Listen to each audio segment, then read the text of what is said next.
Hello, YouTube. This is the Galley La Podcast, and today we are going to be doing a One Piece theory video on the most recent One Piece chapter in regard to Vegapunk's secret message to the world. And we will be spoiling you if you have not caught up on the most recent One Piece chapter. So keep that in mind. And I'm blanking on the number off the top of my head of the most recent chapter, but yeah, if you're just not caught up to chapter 1113. Yeah, if you're not caught up to the chapter, then don't watch this. But please like and subscribe if you have not, because we will be bringing you content today. So, anyways, so we get this message from Vegapunk that talks about the end of the world in reference to the world flooding, basically. Now, Vegapunk doesn't really give any indication of, is this just a natural part of the world, or is Emu causing this? And do you just want to start there? Do you think it's more likely that Emu's causing the flooding of the world, or this is just a natural thing that everybody has to deal with, including Emu himself? So, I was thinking something even before that. So, in both translations that I've read, it says, the world as we know it will sink into the sea. So is it that the water levels are rising, or the ground is, like, the islands are going to be sinking, like something's happening with the earth itself? Right. That's the first point, so I don't know. But the second point, what you originally asked, I don't think it's Emu, because I went back, I was reading a little bit more about the Mother Flame, and back in chapter 1089, York specifically said that she was the one that sent the Mother Flame over to the government, to Emu and all them. So they didn't have that before her sending it over, and it's more recent. Like, I think one of the first tests that they did with that was with what's it called? Lucia. Yeah. Mm-hmm. So, I don't think that it's actually Emu that's or it's not the Mother Flame that's doing it. So it might be a natural thing. So what do you think about that? So I think that's a great point you bring up, because I think it helps. The Mother Flame being a recent thing, I think helps prevent plot discontinuity and plot holes, basically, when it comes to Ohara, right? Because why didn't Emu just use the Mother Flame on Ohara? Because that was much more important, right? Kind of thing, but he didn't do it, right? So I think it makes greater sense for his story, though. That's a much more recent addition. I like it. And I would kind of prefer, this is my preference, and I'm leaning more towards your position too, that I like the idea that the government isn't this omnipotent power, but they have like every other faction in One Piece, they have their own interests and they have their own power, and there's limits to their powers too, where this is something they're simply responding to in the world, where like, it's like, okay, well, this is the issue we have, and I'm reading the Mistborn trilogy right now by Brandon Sanderson, and there's a concept I like, without spoiling anything at all with it, but there's like a really bad villain, but there's still something outside of control with the really bad villain that he himself can't control, and so he has some good intentions, even though he's not doing it out of the goodness of his heart, basically, so because he's trying to deal with this like bigger than life disaster that's going to happen, roughly, so I would kind of like the idea where even with Emu and the Gloriosa, you could kind of be like, okay, I see where they're coming from.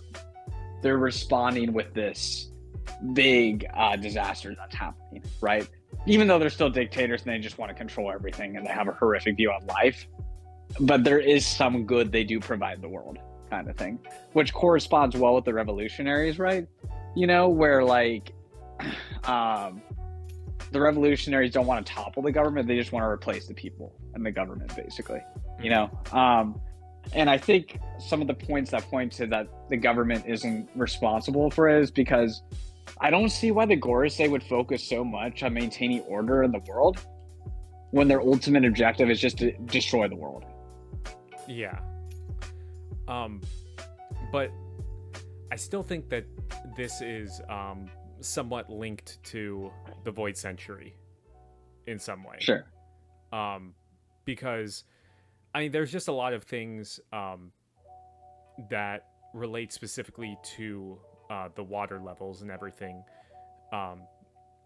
like with Wano specifically, because we see that that at the end of Wano, it was revealed that there's actually an older version of Wano that's underneath the water. So that old Wano is where Pluton is, right? Yes. So ancient weapons there relates to the Void Century, and the poneglyphs too. Yeah. So, but at one point,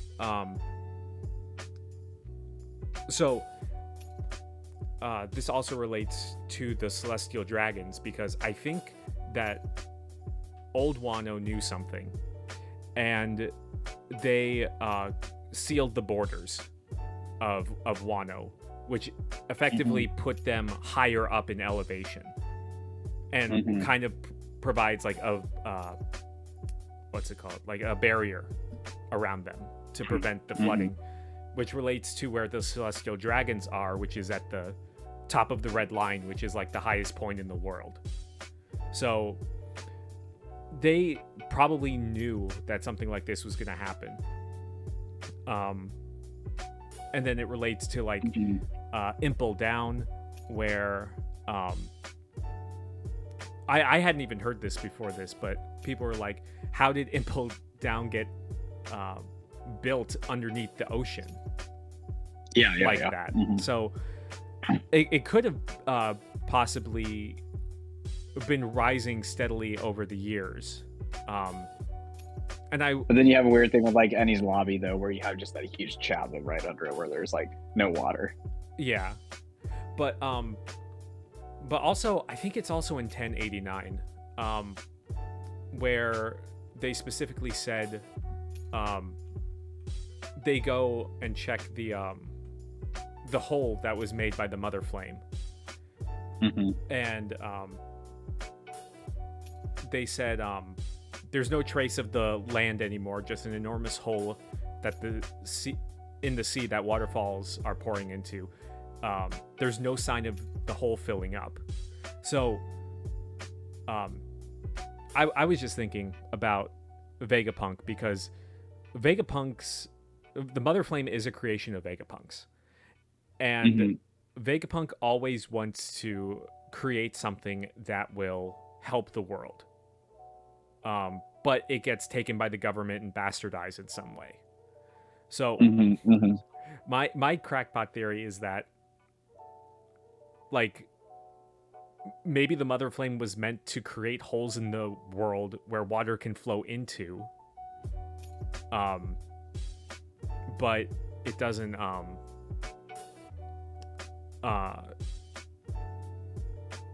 what's it called? But it wasn't meant to be used on like populated areas. So yeah. I don't know. But at the same time, destroying Lulusia caused the water levels to rise. So I don't know. Maybe it was stolen before it was perfected. Yeah, true. Yeah, and that's an interesting idea with the water draining and stuff like that too, because it might be like a good thing too. Like, I don't know. So like, there's also the aspect where it's better for the world once the water like completely, to an extent, like becomes more apparent. You know, where there's more water that keeps on flooding the world. Like that's actually a good thing too, because that's like the function of the arc at Fishman Island and everything. So I think that's an interesting aspect there too, you know? So, but it is like, just real quick, it is stunning to see the connections and the preparation Oda's done for this idea, you know? Oh, yeah. It is like going back to like Emmy's Lobby and all the rest, Thriller Bark or Skypiea and all the rest. So I think like a lot of that's pretty interesting when you examine it through those various angles. But so it might be like a good thing, and I know we talked about this in our last review, but there may be that angle too where this might fulfill Sanji's dream with the all blue, with all the seas being connected basically as well. So now, but here's kind of the inverse part of it is like, are devil fruits,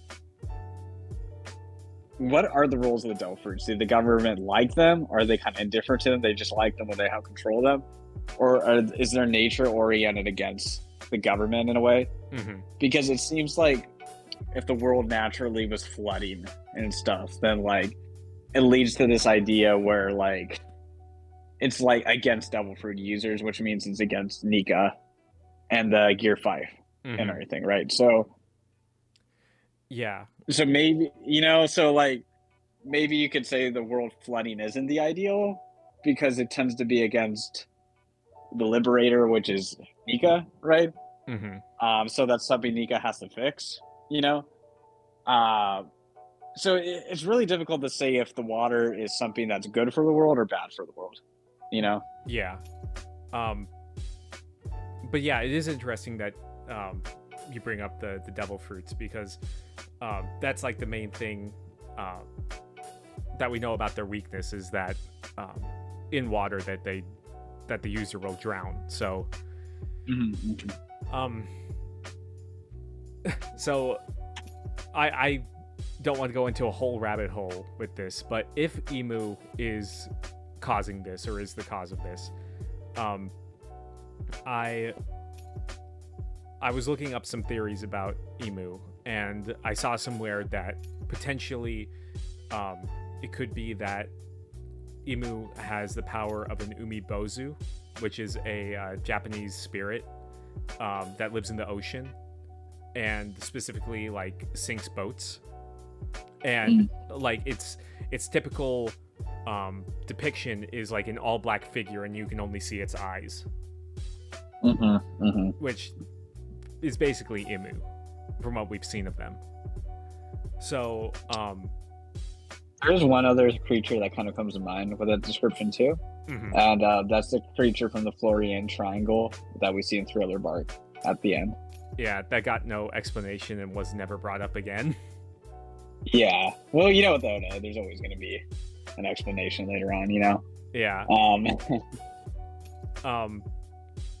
But yeah, but thinking about that, it makes me think about that and the Gorosei, because I'm still of the theory that they are that they're not devil fruit users, because they weren't introduced with devil fruit. Like when Oda introduces a character, it's specifically whenever he lists their powers, it's with it says they're fruit, like the gum fruit, the chop fruit, the whatever. But yeah.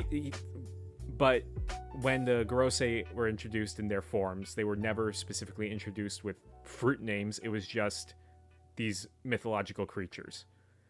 So if that's the case, they could be the devils, and the devil fruits potentially come from their kind. And maybe the people don't want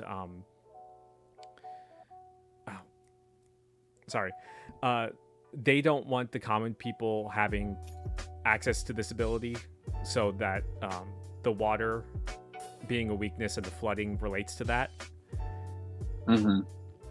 And that's what those are just a couple thoughts that are running through my head about that.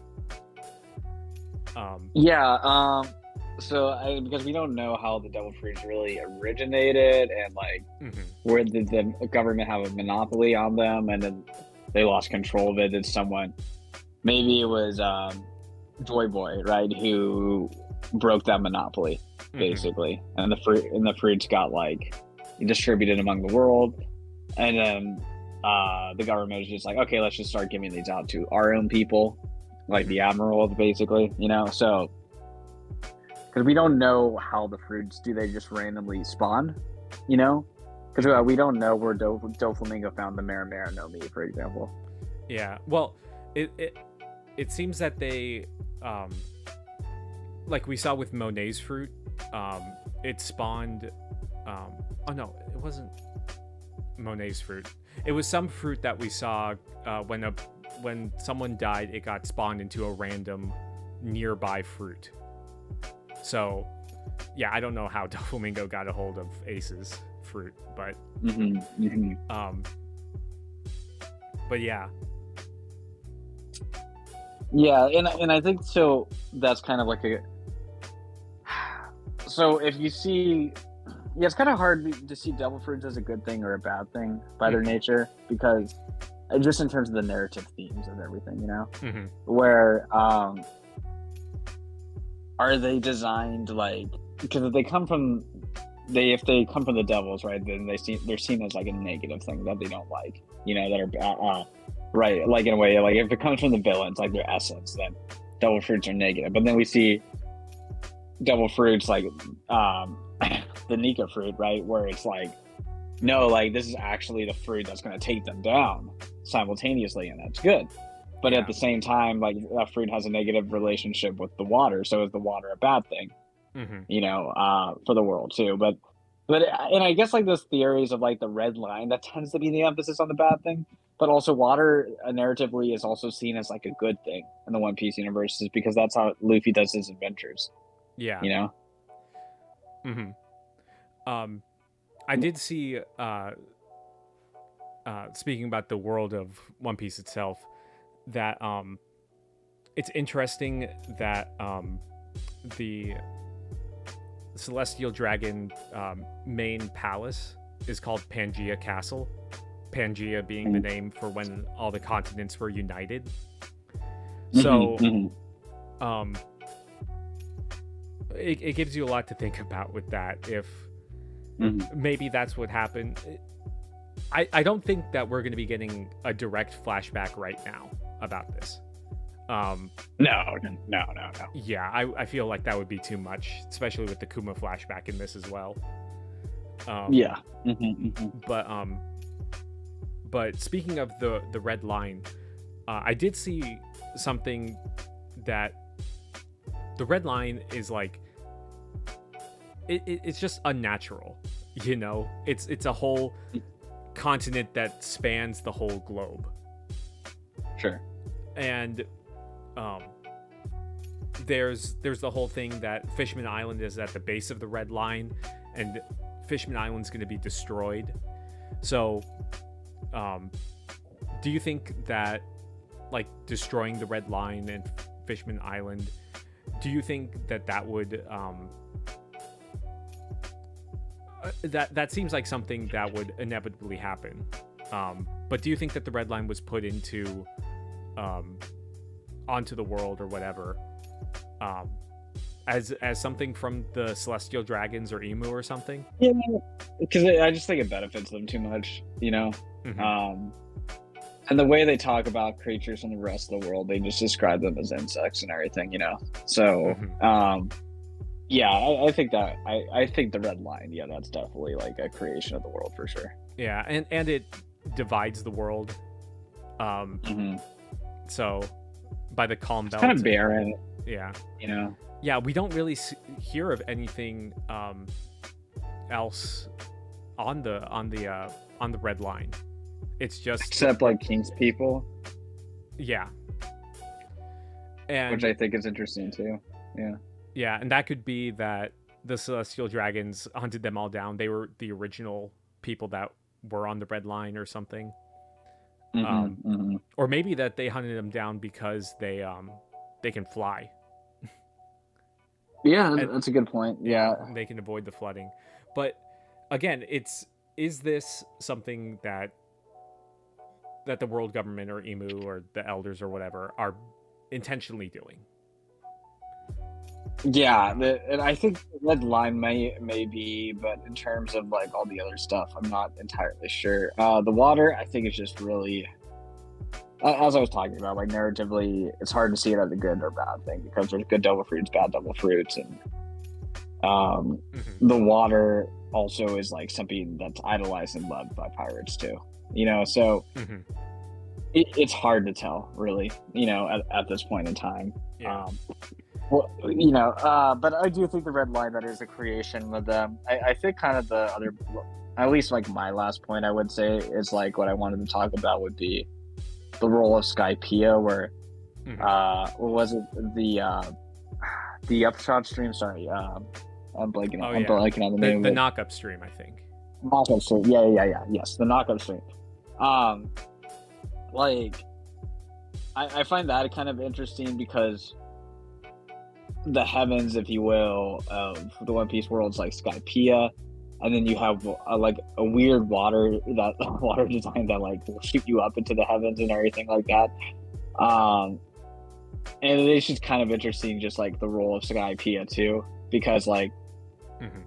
I'm wondering if like the water shoots up parts of the world over and over and over again, and one of the ways it's going to be flooding is like the upshot stream is going to like be multiplied throughout the world and destroying more and more land like that, Mm-hmm. um because like as we saw with like part of Jaya getting taken out and everything like that too. Yeah, that's true.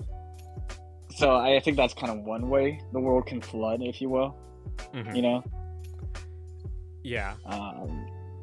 We don't know too much about the connections between Skypiea and the rest of the world, though. Mm-hmm. Well, I don't want to get too involved in that, but it's the whole thing with the moon too.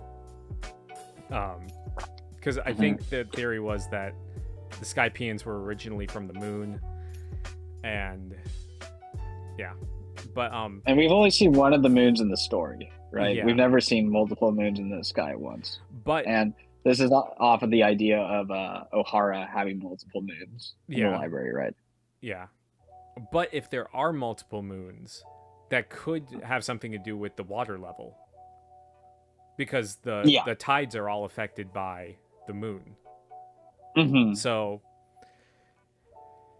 yeah, it's Now, does the government have control of it, or is it something they're attempting to have control of? yeah. Well, they don't have control over Enel's moon. We know that because he has control over it. Yeah, which I think that's fair, and I think it would make sense why they'd be so quickly inclined to enlist the help of Vegapunk to help solve this issue. Mm-hmm. Yeah. And I think also it's part of this whole discussion is how you view Emu as the final villain or not, because there have been, when we saw Van Ogre, kind of give an inclination that he, they have a designer of like taking Emu off the throne too, and everything like that, Yeah. So if you just see Emu as just like another villain, right, then I think it's more likely that they aren't the ones that's flooding the world, causing it, but it's something they're responding to, Yeah. Well, it's interesting that you bring up Blackbeard because in that same chapter where they discussed about the hole from Lulusia, it specifically says the earthquake caused the worldwide sea level to raise about 1 meter. So it was the earthquake that did that, which makes sense of why Whitebeard was given the title "the man who could destroy the world" from the earthquakes changing the sea levels and everything. And now that that's in Blackbeard's control, he could potentially cause something, especially if it's awakened. But that's a whole nother wrench into it. But speaking of like, it seems like. Oh, you go ahead. I think like the last point, just like I think Logia is providing interesting. I think Blackbeard's weird, but also I think like Logia's too have weird powers to like kind of help change the course of the world. Like Kuzan could, freeze just a lot of the water. Akainu could do something with volcanoes too. That could probably, like change like the dynamics of the world too. With the environment and stuff like that too, with heat. There's like a lot of weird possibilities you can go with devil fruits and this type of stuff. And then I do find it interesting. My last point right here, but Alabasta is a desert. It's the most dry place in the world. And I'm wondering how that relates to the Void Sentry and the secret weapon there and everything like that. So, and then that fits Tari family and like how they're the only family that didn't join the world government, but it's also like the driest place in the world. Yeah. Maybe they intentionally made it dry. I don't know. But speaking of Logia users or potential Logia users, my last point was going to be about Dragon. Just hear me out, because we're talking about the end of the series with Emu and everything. So do you think that this is going to be the final push for the world to kind of Blue Dragon? No, to be open to the idea of a revolution. It's like, well, the world's gonna flood anyway. We might as well just rise up against the celestial dragons and the government or whatever. I think that in conjunction with all the footage they see of Saturn too, it could be pretty good actually. Yeah. And that way the rising water could be the end of the world in one way or another. And that can kind of set up the whole final war for everything. Yeah, exactly. But yeah, it's a lot to think about, and it's kind of amazing how Oda just kind of dropped little hints and about water. I mean, it being a pirate thing, it's a whole they're traveling the world by ocean and everything, and we never really questioned why it was like that. Just the world was full of water. Yeah. So yeah, it's a lot to think about. I'm interested to see what more of Vegapunk's message has to say. Right. But yeah, that's all I have to say for right now. But yeah, I'm very interested to see where this is going to go, because this was not on my bingo list for the end of the series. No. Yeah, I think that's is a surprise, but it's not completely out of left field, which I think are the best surprises. Yeah, it's it's like, oh wait, that makes sense. Yeah, it's not a bait and switch. But yeah. But yeah, that's it. Cool beans, man. So, anyways, everyone, please like and subscribe if you have not. And we will probably have a Jujutsu Kaiju chapter review coming out in the next couple of days, and then One Piece will be back from break, and then we will review the next chapter as well. So, thank you for your support. Please leave a comment. Tell us what you think. And we will see you guys all soon. Peace. See ya.